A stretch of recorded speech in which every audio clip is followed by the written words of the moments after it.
said, my name is Melissa McChesney. I work for the Center for Public Policy Priorities as both a policy analyst and an outreach coordinator. Some of you may have seen me speak about threats to healthcare at different events here in Houston, but today I'm actually not here as a policy wonk.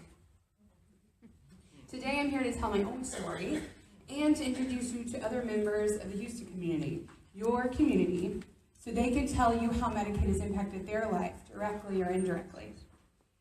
You see, we can stand up here all day and tell you numbers, like the fact that Texas will lose billions in Medicaid dollars if the Senate passes this bill, and that our state legislature is most likely to respond to that loss by cutting benefits or eligibility. But to truly understand the impact, you have to understand the human impact. Medicaid is a program that's over 50 years old, and it's become an integral piece of the healthcare system in the U.S. So integral that I believe many may not realize the breadth of the program. That's what we hope to highlight here today.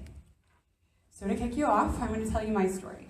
Please bear with me. I'm used to talking data points and wonky speak. And as with everyone here, it takes a little bit of bravery to get up here and talk about your own story. So when I was a teenager, I lived in a rural county in northwest Arkansas. The Ozark Mountains, as they're called.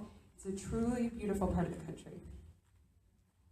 I was valedictorian of my relatively small high school class and earned a full academic scholarship to attend the University of Central Arkansas. I did freshman year very well, all A's, but in my sophomore year, I met someone. We've all been there, young, crazy love, and I found out during winter break that I was pregnant. I was uninsured at the time.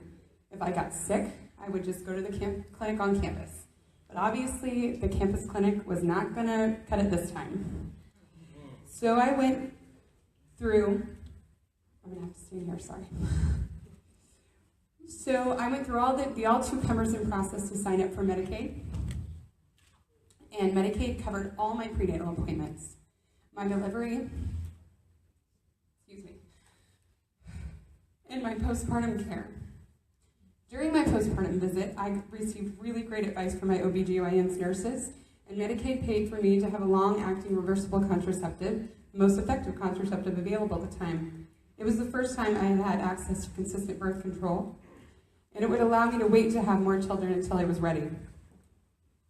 I did go back to being uninsured after my postpartum period, but this was 2006.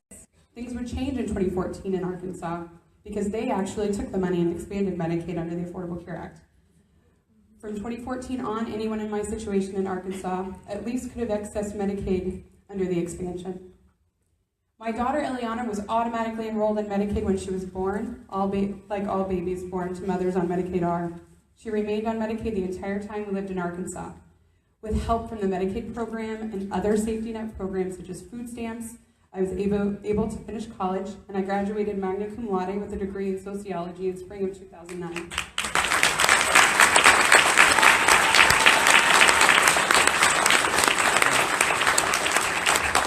That summer, I married Eliana's father, and we moved to Austin, where we would both attend graduate school. Eliana enrolled in CHIP here in Texas, because we both had part-time jobs. After I graduated with my master's in social work from UT, I immediately started working for the state of Texas. I now made too much for Eliana to be eligible for CHIP, but that's okay because I had job-based insurance. You see, for me, Medicaid wasn't just a safety net. As my colleague Chasey Anderson from the Children's Defense Fund puts it, it's a safety ladder. These programs made sure that I was covered during my pregnancy and that my daughter was covered until I could finish school and get a job. In Texas, over half of our births are paid for by Medicaid, and nearly half of our children are covered by Medicaid or CHIP. These programs are providing health and security for the next generation of Texans. So I urge you to remind your senators that a vote for this bill is a vote against the children of our state.